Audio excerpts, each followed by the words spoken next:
Before we watch Les Greenberg demonstrate emotion-focused therapy, I have a few questions that I'd like to ask him about this approach.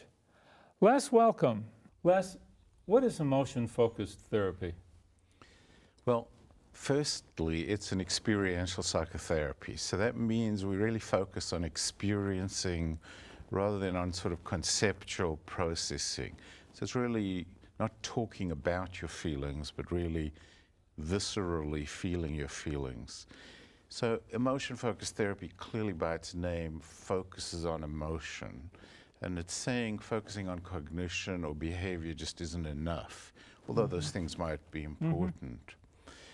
And then the hallmark of the therapy is that we have what we call markers, which our client problem states that they enter in the session. And then we have particular interventions that are appropriate at particular markers. So if somebody's in conflict, we use a two-chair dialogue. If somebody is on the surface of their feelings, we use focusing and so on. So really... So you do some assessment, and based upon this assessment, not a formal assessment, but a dialogue through dialogue? Right, it's a process assessment or process diagnosis. What state are you in? Because intervention depends on the state you're in. And so we can sort of conceptualize emotion-focused therapy as islands of work on these markers or problems embedded in a kind of ocean of empathic attunement. So we see the relationship and empathy is very important, and the therapist's presence. So you really are in the moment. The therapist is in the moment. They're not thinking or theorizing, writing things down. They're really trying to be really attuned. Now, you're known as the originator of this approach, and was there a theoretical basis for this approach or in your work that led you to this? Well, really, this is an integration of person-centered, what we call client-centered therapy, originally Gestalt therapy, existential therapy, the humanistic therapies, and I really integrated those. And then later in the couples therapy, we also integrated systemic interactional approaches. So it really is an integration of those therapeutic approaches, but then it's integrated with emotion theory and sort of affective neuroscience. So it's an integration of those things. And also, I was a student of a neo-Piagetian, Juan Pasqualeone, and he had a theory of mind, dialectical constructivism, and we utilized that theory to pull it all together. I see.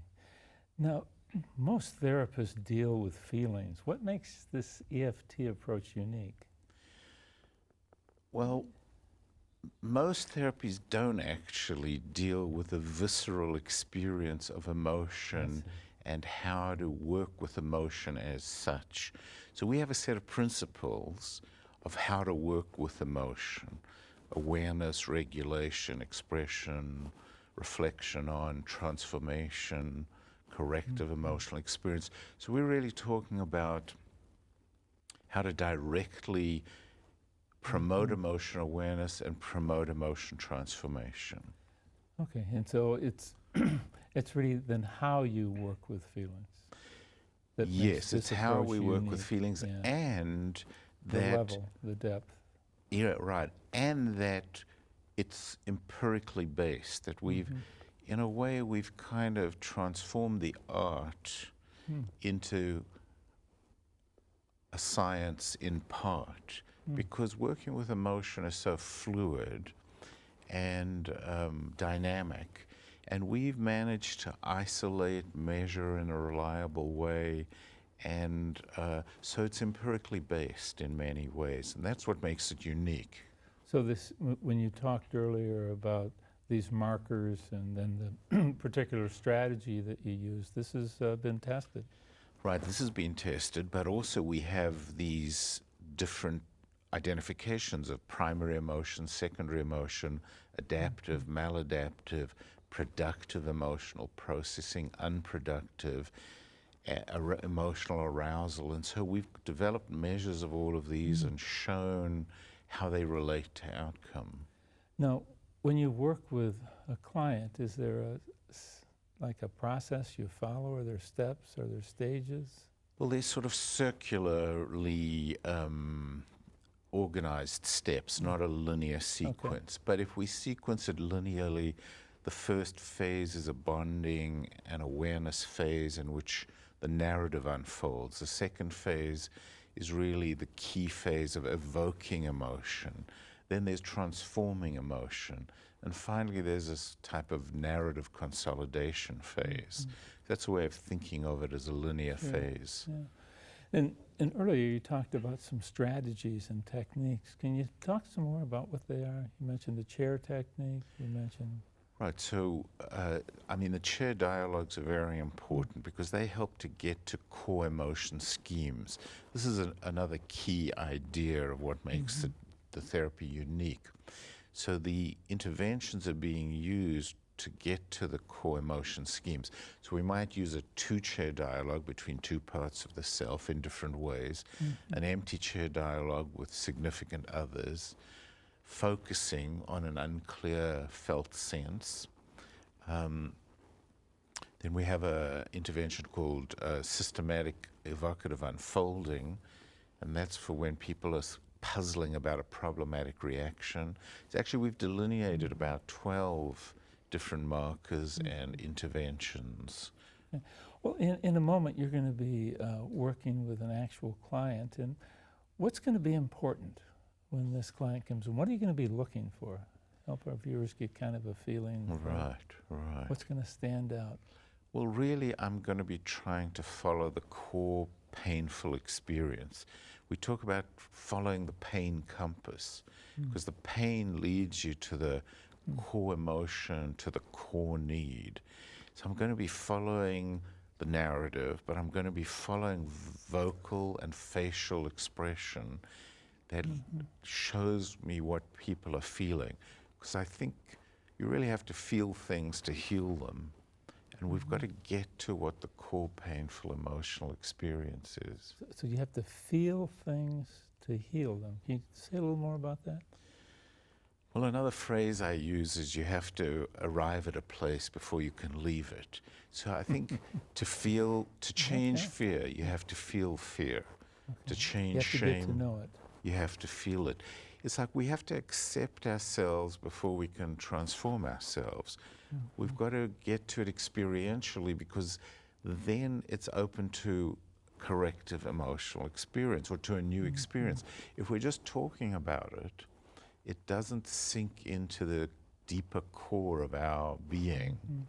But it's like, so to make a feeling open to transformation, we have to feel it now in the room. Then we have to feel a new feeling. So we talk about the best way to change emotion is with another emotion.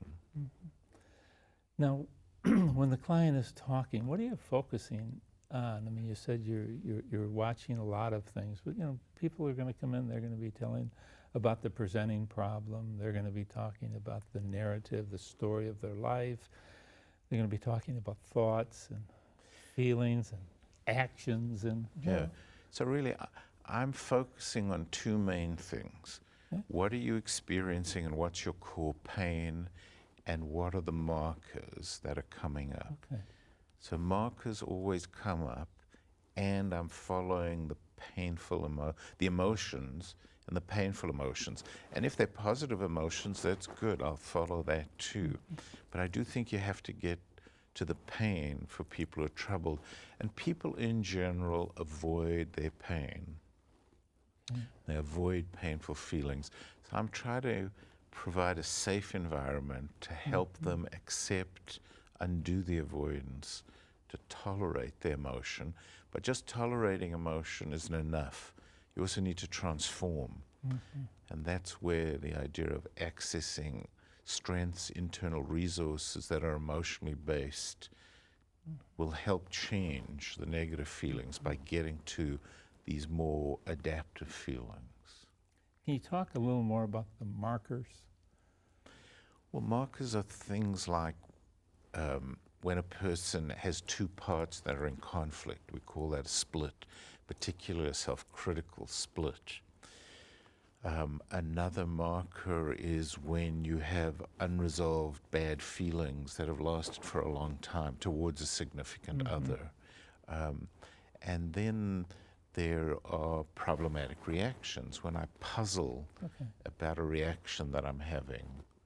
And so there's a handful, or how many markers are there that would... Well, we've delineated around 12 now, and we really see the possibility of this being an ever-expanding set of markers. So that's not finite. No, no. I mean, recently we're working on self-soothing and self-compassion as a marker for emotional suffering.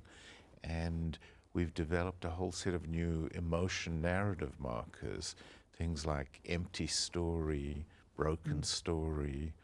And so we're looking at the way people organize the experience as they narrate them, and then how best to intervene when it's a broken story and so on. Well, in the session our viewers are going to see in a moment, what do you want to avoid doing? What do you want to make sure that you don't do? Right. I don't want to lead too much. We talk about our therapy as being a sort of dialectic between following and leading.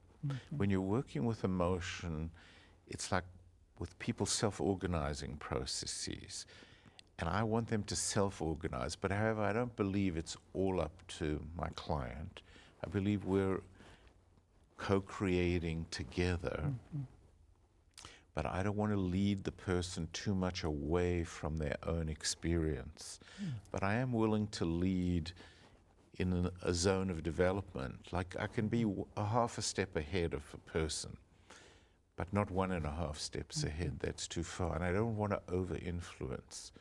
Yeah, so it sounds like you're dancing really with the client. Absolutely. I think that's the best metaphor, and really in sync. And I don't want to shame people.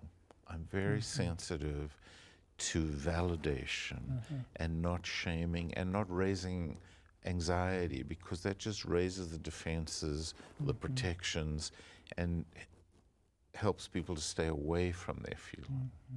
You think of a client that would be really good, client for EFT. What would that client look like? I think first and foremost is somebody who has a capacity to form an alliance. Right? And then they would need to be able to collaborate or agree on the goal and the tasks of focusing on emotion. So they've got to be somehow open to the idea that emotion is important in their lives. They don't have to be highly skilled or deeply experiencing when they begin. And we have research data on this, that people who start off at low experiencing, provided they can form an alliance, they eventually increase their depth of experience. But there's got to be some ability to see that emotions are important. And this is where working with men is sometimes difficult, because they tend to stay away from their emotions more than women.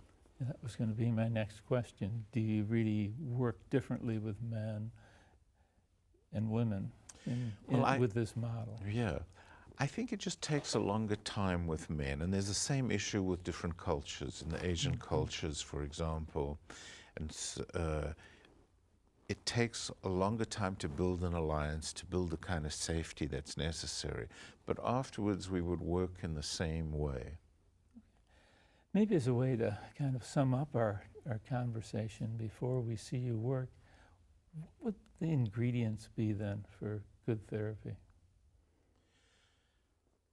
Well, we've really done the most research of any therapy on the process of change. So we've shown that, firstly, arousal of emotion at moderate levels, and it predicts outcome. So we've got to have some emotion aroused. Some, but not too much. Not too much. In fact, we've shown that in the best or most highly aroused session, about 25% of the time that people are talking about emotions, if they're aroused about 25% of the time, this predicts best outcome.